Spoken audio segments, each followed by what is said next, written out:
everyone. Welcome to the National Museum of Singapore. I am Hui Sam. And I'm Swee, and we are going to bring you on a virtual tour of the Singapore History Gallery.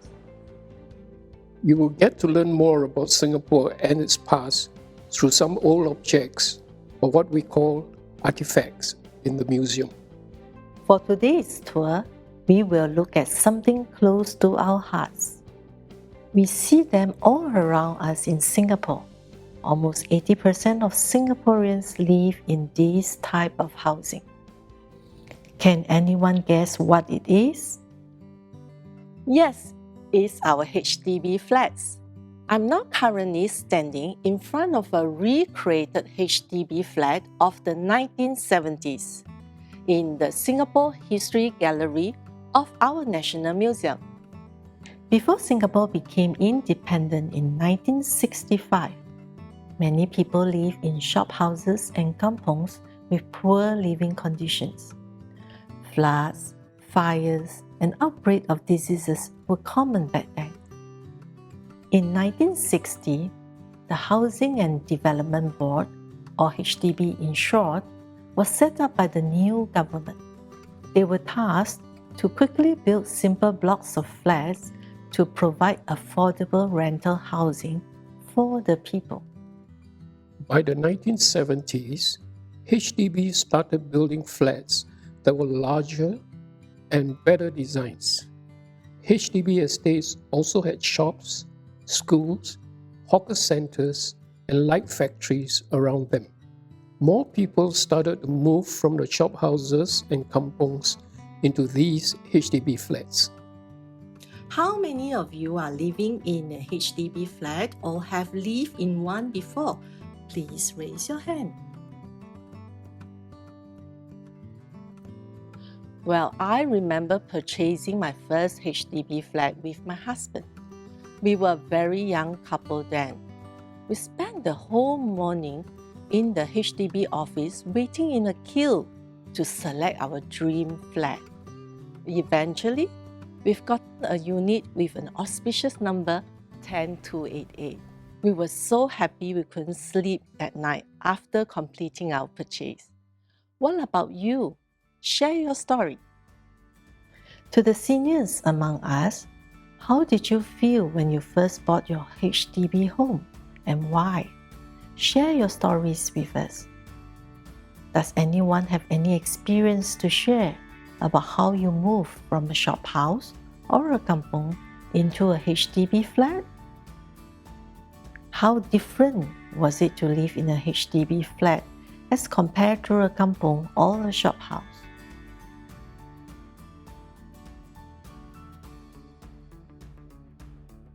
Welcome to my HDB flat. Can anyone tell me what you see here? Did anyone say Grandma's house? Well, such louver windows and metal gates were a common feature in many of our HDB flats of the 1970s and 1980s. Some of us who own bicycles may just park them right outside our house. We will use a chain lock to secure it against the pipe.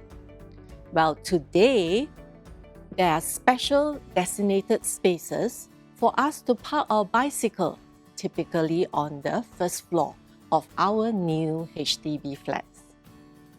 You may have noticed we can't see through the bottom panel of our louver windows. Do you know why? They were designed to provide privacy for the people living in the flat. Neighbors would sometimes walk past the units to get to their own home. The top panels are usually clear or slightly translucent to allow light to enter the house. Do you know why only louver windows are used and not other type of windows? Well, imagine if we have used casement windows that open outwards. When we are walking home and your neighbor decides to open the window, ouch, we may just bump into it. How does the exterior or outside of the flat look similar or different from the one you live in today? Now let us take a look at what is inside my flat. Please come in. In here, there is a kitchen and a living room that was common in the HDB flats of the 1970s and 1980s. Look at the tiles. Do you like this type of wall and floor tiles? What color would you choose if it was for your own home? How is the kitchen design here different from your kitchen at home? Now let us take a look at the various kinds of electrical appliances and furniture that family used to own.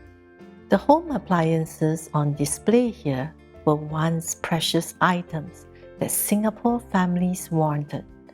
As these items were expensive, families would only buy them when they could afford it. What are some electrical appliances you can see here? Are there any appliances in your home kitchen that are not found here? What are they?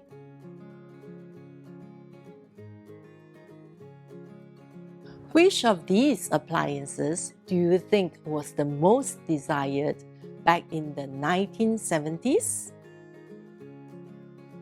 Did anyone say refrigerators? Yes, you are right. Refrigerators were believed to be the most desired appliance back in the 1970s.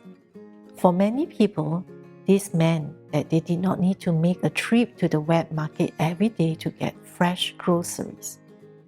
They could shop for groceries for a few days and leave them in the fridge without worrying about them going bad.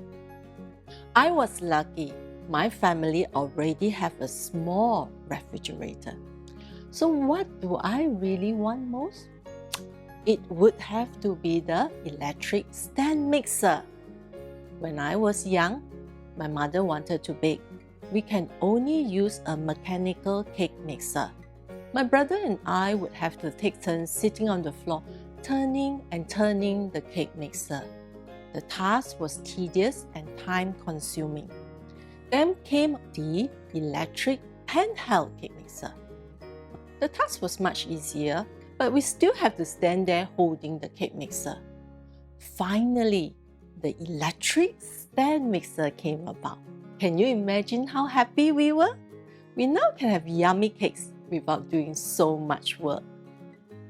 Well, I hope you like my kitchen and my story. Suiki is waiting for you in the living room. Let's move on to join him there.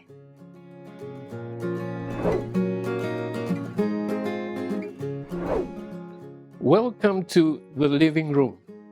Does this living room look like the one you have at home? How is it different or similar? Look at the design of the tiles. What kind of patterns can you see? What is the family doing in this mural on the wall? The mural shows a family of 4 watching television together. We only had black and white television programs when TV broadcasts started in 1963. Some of our seniors among us may remember watching television at community centers because few families could afford a television set in their homes at the time. To our seniors, can you share with us your experience of black and white television when TV broadcasts first started? Colored TV was introduced in 1974. Even at the time, not every family could afford to own a television set, and it was not uncommon to see neighbors visiting the homes of other neighbors who owned a television set. I remember my own experience of watching color television for the first time in July 1974. And the program that was picked for live broadcast was the World Cup's final between West Germany and the Netherlands. Soccer was very popular in Singapore in the 1970s. I was at a relative's house and he had bought this big TV set and invited us all to his house to watch the live telecast. We were all waiting excitedly for the program to switch from black and white to color. And when the time came, the TV screen burst into full color. We all cheered and clapped. And it was as if we were there watching the game in person. And what a game it was. And the final score, West Germany 2, the Netherlands 1. To our seniors, what was your memory watching color TV for the first time? What sort of television programs did you watch back then?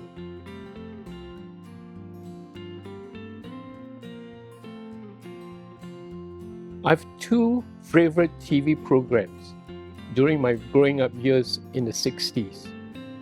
One was The Green Hornets, and The Green Hornets was popular because of one man and his martial arts skill.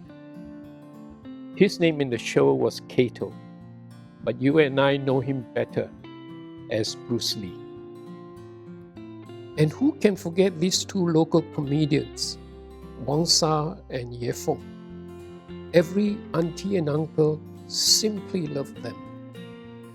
Even as a teenager, I used to like watching their shows. Today, you can still enjoy their programs on YouTube and other online platforms. Look at the sofa set. How many people can fit on these sofas on display here?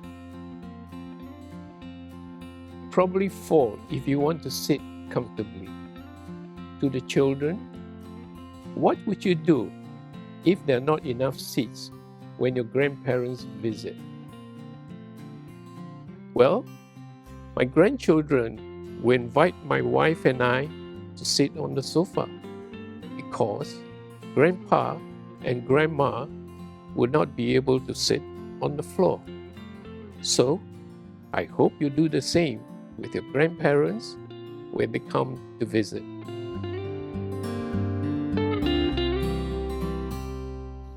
We hope that the seniors have been inspired to share more interesting stories with the younger ones about life back in the 1970s and 1980s, especially if you have experienced moving from a kampong or a shop house into a HDB flat.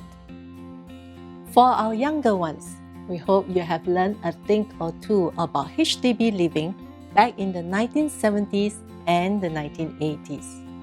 We are sure you still have many questions that we were unable to answer in this tour.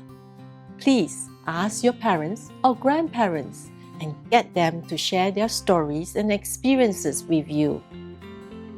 And with that, we've come to the end of today's tour.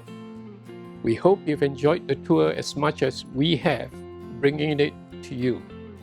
Do remember to come down to the museum. Till then, bye.